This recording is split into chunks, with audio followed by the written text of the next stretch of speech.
안녕하세요. 창덕궁 한의원 원장 한의사 최주리입니다. 이번 시간에는 퇴행성 무릎 관절염과 골다공증에 대해서 알아보겠습니다. 나이가 들면 왜 무릎이 먼저 안 좋아질까요? 평생을 두 다리로 걷다 보면 약한 무릎 연골이 가장 먼저 퇴행되기 쉽습니다. 연골도 원래는 닳기만 하는 것이 아니고 재생도 되는데 나이가 드시면 닳는 속도가 더 빨라져서 재생되는 속도가 따라가기 힘들 뿐입니다. 그래서 무릎 관절염은 일단 노화와 가장 관련이 깊습니다. 거기에 다리의 근육량이 부족할수록 체중이 많이 나갈수록 오랫동안 무릎에 무리가 가는 활동을 많이 했을수록 퇴행이 잘 옵니다. 추가적으로 잘못된 걸음걸이나 습관적으로 나쁜 자세를 하는 경우 오다리나 엑스다리처럼 다리의 정렬이 틀어진 경우, 가벼운 무릎의 손상이 반복되거나 다른 2차적인 질환이 있는 경우에 관절의 퇴행이 더 잘 오게 됩니다.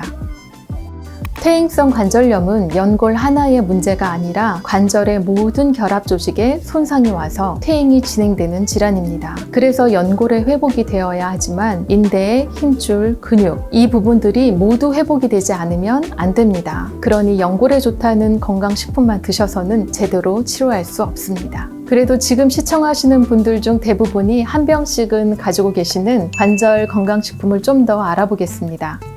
글루코사민은 연골을 구성하는 성분 중 하나인데 소모된 연골을 보충하는 역할을 합니다. 콘드로이틴 설페이트도 연골의 일부 성분입니다. 달팽이의 끈적끈적한 점액의 주요 물질로 연골을 보완한다는 개념이어서 보통 글루코사민과 콘드로이틴이 혼합된 식품이 많습니다. 도가니탕이나 닭발을 먹게 되면 한 괴짝을 먹어야 가능하기 때문에 추출물로 복용을 하는 것입니다. 그런데 당뇨병 환자는 혈당 수치가 상승할 수 있으니 주의하셔야 합니다. MSM이라고 하는 식이유황은 관절 신경에 작용해서 통증을 줄여주고 관절 염증과 관련된 사이토카인을 줄여줘서 관절염을 호전시켜 준다고 알려져 있습니다. 이러한 황성분은 달래, 마늘, 파 등에 많이 함유되어 있는데 열에 약해서 익히면 파괴되니까 생으로 먹어야 좋습니다. 관절염이 있으면 관절 주위가 뻣뻣해지고 통증이 심해져서 운동은 하기가 어렵고 운동을 못하니 무릎 주위 근육은 더 약해지고 그래서 결국 관절염이 더 심해지고 이렇게 악순환이 반복되는데 이럴 때 관절 영양제를 드시면 약간의 도움이 되기는 합니다. 그런데 앞서 말씀드렸던 것처럼 퇴행성 관절염은 연골만의 문제가 아니고 연골 주위의 근육과 힘줄, 인대의 문제이기도 하기 때문에 이들의 기능을 좋게 만들려면 한의학적으로는 간과 신장의 기능을 높이는 것도 중요합니다. 또한 염증을 없애고 재생을 도와주는 침등과 약침 치료가 반드시 병행되어야 합니다. 다음으로 퇴행성 관절염과 함께 어르신들을 걱정시키는 골다공증을 한번 살펴볼까요?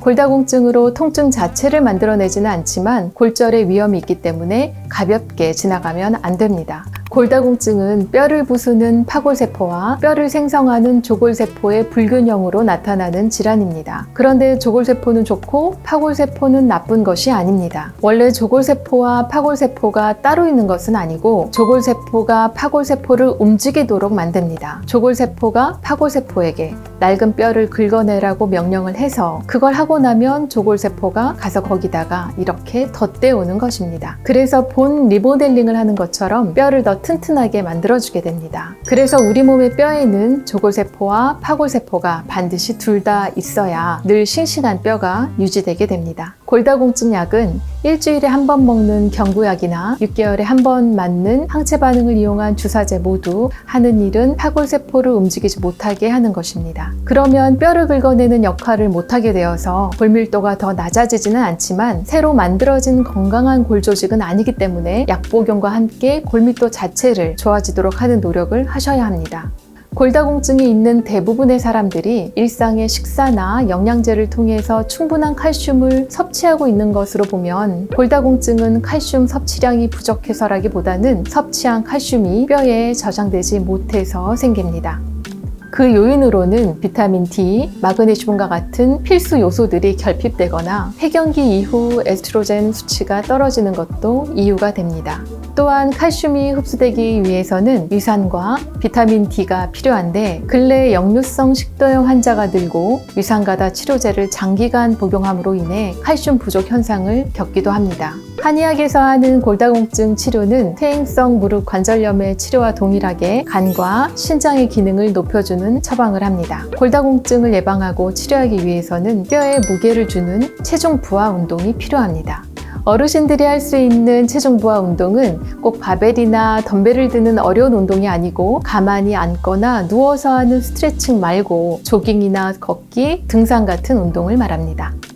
주의할 점은 상체에 체중이 많이 나가시는 어르신들은 본격적으로 운동을 하시기 전에 약간의 절식을 통해서 반드시 무릎과 고관절의 부담을 줄여주어야 합니다. 오늘은 퇴행성 관절염과 골다공증에 대해서 알아보았습니다. 정리하면 첫 번째, 과체중이신 분들은 반드시 체중을 줄여야 합니다. 체중을 줄일 때는 굶거나 특정 음식을 드시려고 하지 말고 어제와 같이 똑같이 드시되 총량에서 4분의 1에서 3분의 1 가량을 줄이시면 됩니다. 한 숟가락, 두 젓가락 혹은 두 숟가락, 세 젓가락을 줄여 나가시는 겁니다. 이렇게 관절의 부담을 줄여주면서 걷기와 조깅을 하셔야 합니다. 동시에 한의원에서 신장과 간을 좋아지게 하는 치료를 받으셔야 하는 것도 기억하시고 올겨울 관절 건강 꼭 챙기시기 바랍니다. 감사합니다.